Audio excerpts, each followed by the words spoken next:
Olá! Antes de começar, queria dar um oi especial e agradecer à audiência do Juris 360 Lab por acompanhar a gente. Hoje, a gente inicia uma análise bem focada, sabe? Vamos olhar alguns temas importantes definidos pelo STJ, o Superior Tribunal de Justiça, em recursos representativos de controvérsia, os RRCs. E para ter mais segurança na informação, a gente está considerando só aqueles que já transitaram em julgado, com decisão final mesmo, até 19 de março de 2025, ok. Com os dados consolidados agora em 30 de junho de 2025. E agora, neste primeiro bloco, a gente vai mergulhar em 5 teses bem importantes de direito civil. Elas mexem muito com contratos, com a parte financeira. Vamos entender isso melhor. Então, começando pelo tema 99, a grande dúvida aqui era sobre a taxa Selic, né? Ela deveria ser usada como juros de mora para atualizar as contas do FGTS? Uma pergunta-chave para muita gente. Exatamente. E o STJ, bom, ele definiu que sim, a taxa de juros pelo atraso, né, a mora, que se aplica nesses casos do FGTS é a Selic. Está lá no Código Civil. Mas olha só, tem um ponto crucial. A Selic, ela já meio que inclui juros e correção monetária. Então o STJ diz que não dá para acumular, para somar ela com outro índice de atualização. Ah, entendi. Isso, tipo, padroniza o cálculo que a Caixa tem que fazer quando atrasa a correção do dinheiro do trabalhador lá no FGTS. Certo, então unifica a forma de calcular. Bom, isso leva a gente para outra área cheia de contratos, que é o Sistema Financeiro da Habitação, o SFH. O tema 5.4. Lembram daquela história de venda casada no seguro habitacional? Quer dizer, o banco podia obrigar a pessoa a contratar o seguro com ele mesmo ou só com a seguradora que ele indicasse? Pois é, aqui a decisão foi bem clara, protegendo o consumidor. O STJ afirmou a tese. O mutuário, quem pega um empréstimo no CFH, não pode ser obrigado a fechar o seguro habitacional com o banco ou com a seguradora indicada por ele. Que bom. Garante a liberdade de escolha, né? A pessoa pode pesquisar e escolher a seguradora que quiser, a que for melhor para ela. É uma proteção importante contra essa prática de venda casada. Faz todo sentido. Dá mais autonomia para quem está contratando. Seguindo no SFH, temos o tema 533. A briga aqui era sobre o índice de correção do saldo devedor. Podia substituir a taxa referencial, a TR, pelo INPC. O INPC geralmente reflete mais a inflação, né? Isso, mas o STJ validou o uso da TR sim. A tese que ficou foi, a partir da Lei 8.177, lá de 91, a TR é um índice válido para corrigir o saldo devedor nesses contratos do SFH. E tem mais.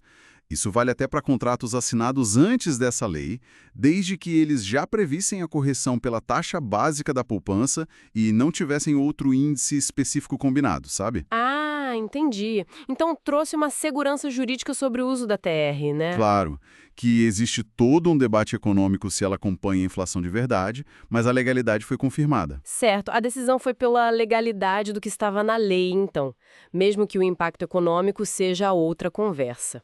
E falando em encargos do SFH, teve o tema 490. Ele analisou se tinha um limite de 10% ao ano para os juros remuneratórios. Aqueles juros que são um custo do dinheiro mesmo, né? Com base numa lei antiga, a 4.380 de 64. Tinha esse limite ou não? A resposta do STJ foi não.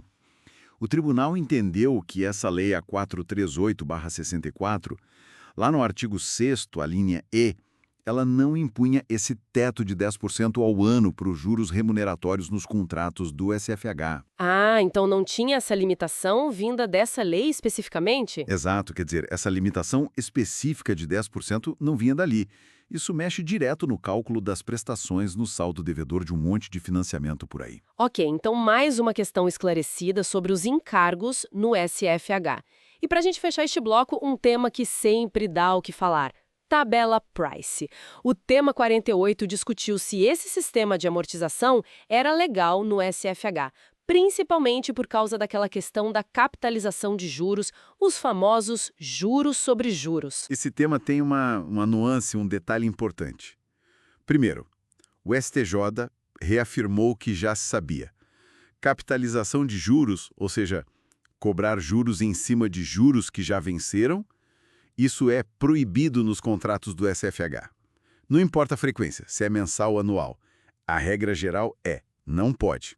Certo. A proibição da capitalização é o ponto de partida, né? Isso. Mas, e aqui que vem o pulo do gato, digamos assim. O STJ disse que não cabe a ele, STJ, analisar lá no recurso especial se a tabela Price, ela mesma, causa ou não essa capitalização que é ilegal. Ué, mas por quê? Por causa da súmula 5 e 7 do próprio STJ.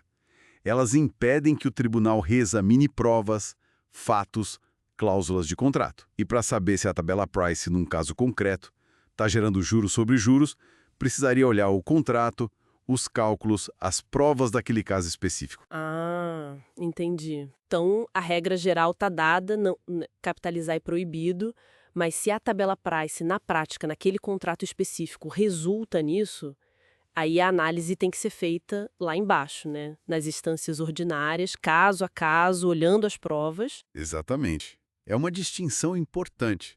Uma coisa é a regra abstrata da lei, outra é como ela se aplica no caso concreto, que depende de prova. Perfeito, uma distinção crucial mesmo. Bom, com essa análise do tema 48, a gente fecha esse nosso primeiro olhar sobre essas decisões do STJ em direito civil. A gente se vê no próximo bloco para continuar explorando esses temas tão importantes. Até lá! Olá! Nesta nossa conversa, vamos mergulhar em duas decisões bem específicas do Superior Tribunal de Justiça, o STJ, sabe? Sobre direito civil. São as chamadas teses repetitivas. Isso aí. O foco hoje são os temas 29 e 30. Eles tratam de pontos bem sensíveis, né? Coisas de contratos bancários, juros por atraso e também o que acontece se você questiona o contrato na justiça. Exato. Temas do dia a dia de muita gente. A nossa fonte aqui é uma compilação dessas teses do STJ. E olha, vale muito agradecer ao Dr. Paulo Luiz, que organizou esse material todo. Facilita demais, né? Com certeza, um trabalho importante para a consulta. E a nossa missão aqui é tentar entender direitinho o que o STJ definiu nesses dois casos e por que isso importa tanto. É que essas teses repetitivas, elas criam um precedente, né? Um entendimento que depois é para ser seguido no Brasil todo. Exatamente, a ideia é uniformizar a interpretação da lei, dar mais segurança. Então, vamos lá, vamos começar pelo atraso no pagamento, o tema 30. A questão foi julgada lá em 2008, né? 22 de outubro. Era assim, qual o limite para os juros moratórios? Aqueles pelo atraso. Isso, pelo atraso, em contratos com o banco que não tem uma lei específica falando a taxa é X. Qual seria o teto? A tese que o STJ afirmou foi bem direta. Nesses contratos, os juros pelo atraso no pagamento eles podem ser combinados sim, mas tem um limite. O teto é de 1% ao mês. 1% ao mês. O que é interessante aí é o contexto da época, né? Antes dessa decisão, tinha muita, mas muita discussão. Decisões para todo lado sobre qual taxa era aceitável. Gerava uma insegurança enorme, né? Imagino. Cada juiz decidia de um jeito. Basicamente. Então, ao fixar esse limite de 1% ao mês, o STJ tentou botar ordem na casa, sabe?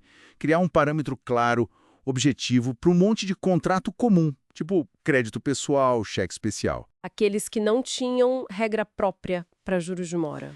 Justamente.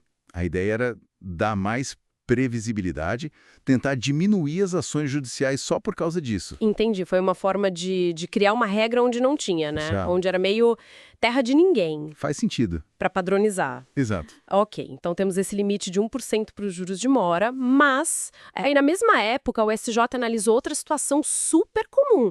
O que acontece quando o devedor acha que o contrato tem coisa errada, cláusula abusiva, e entra na justiça para revisar. A famosa ação revisional. Isso. Só o fato de entrar com a ação já livra a pessoa de ser considerada em mora, quer dizer, inadimplente. Isso nos leva ao tema 29, julgado no mesmo dia. Pois é, e a resposta do STJ, a tese firmada que virou orientação, foi bem clara. Não. A simples propositura da ação de revisão não impede, não inibe automaticamente a caracterização da mora de quem entrou com a ação, o devedor. Ah, então não é automático. Não é automático. Na prática, isso quer dizer o quê? Que ir para a justiça contestar o contrato, por si só, não é um escudo. não suspende a obrigação de continuar pagando as parcelas do jeito que está no contrato. Mesmo achando que está errado. Mesmo achando. E também não impede as consequências do atraso, como, por exemplo, a cobrança daqueles juros de mora de 1% que a gente acabou de falar. Puxa. Ou até, dependendo do caso, coisas mais sérias, como busca e apreensão de um carro financiado, por exemplo. Espera um pouco. Então, mesmo alguém que acredita de verdade que está sendo cobrado a mais, que tem direito, e leva o caso para o juiz, essa pessoa ainda corre o risco de ter o nome sujo, de perder o bem se parar de pagar? A menos que... A menos que consiga uma ordem judicial específica para isso. É preciso pedir e o juiz concordar em dar uma decisão. Geralmente uma liminar, sabe? Ah, liminar. Aquela decisão rápida, né? Isso, uma decisão provisória que o juiz dá logo no começo ou durante o processo para proteger um direito que parece muito claro ou para evitar um dano maior enquanto o caso todo não é decidido. Sem essa liminar dizendo, ok, pode suspender os efeitos da mora, a pessoa continua obrigada e a mora tá lá valendo. Entendi. E a lógica por trás disso também foi um pouco para tentar desestimular, sabe? Aquelas ações que às vezes eram usadas só para ganhar tempo, para não pagar mesmo. Fica bem claro como as duas decisões, as duas de 2008, se amarram, né? Elas mexeram em pontos de conflito muito comuns entre banco e cliente. Exatamente. Uma definindo o custo do atraso, tema 30, e a outra as consequências de brigar na justiça pelo contrato, tema 29. Precisamente. Se a gente olha o cenário maior, dá para ver o STJ tentando destravar um pouco o judiciário, sabe? Trazendo mais segurança jurídica para assuntos que geravam milhares e milhares de processos. Ao definir um teto para os juros e dizer que processar não é desculpa para não pagar sem autorização do juiz, o tribunal buscou uniformizar mesmo, tornar a coisa mais previsível no país todo. Então, vamos resumir os pontos principais para quem está ouvindo. Tema 30. Fixou um teto de 1% ao mês por juros de mora em contrato bancário sem lei específica. Certo? Certo. Teto de 1%. E o tema 29, entrar com ação para revisar o contrato, não impede automaticamente que o devedor seja considerado em atraso, em mora. Precisa de ordem judicial para suspender isso. Exato. Precisa daquela liminar que a gente falou. São definições que buscaram trazer clareza lá em 2008. E isso deixa uma pergunta no ar, né? Pois é. Isso naturalmente leva a gente a pensar. Essas teses são de 2008. Já faz um tempo. Como será que a lei, que a própria visão dos tribunais, evoluiu de lá para cá? Boa pergunta. Será que novas leis ou, sei lá, outras decisões importantes mudaram o jeito como esse teto de juros é visto hoje? Ou as condições para conseguir a tal liminar para suspender a mora? Fica aí a reflexão, né? Sobre como o direito está sempre mudando e impactando essas relações financeiras tão comuns na vida da gente.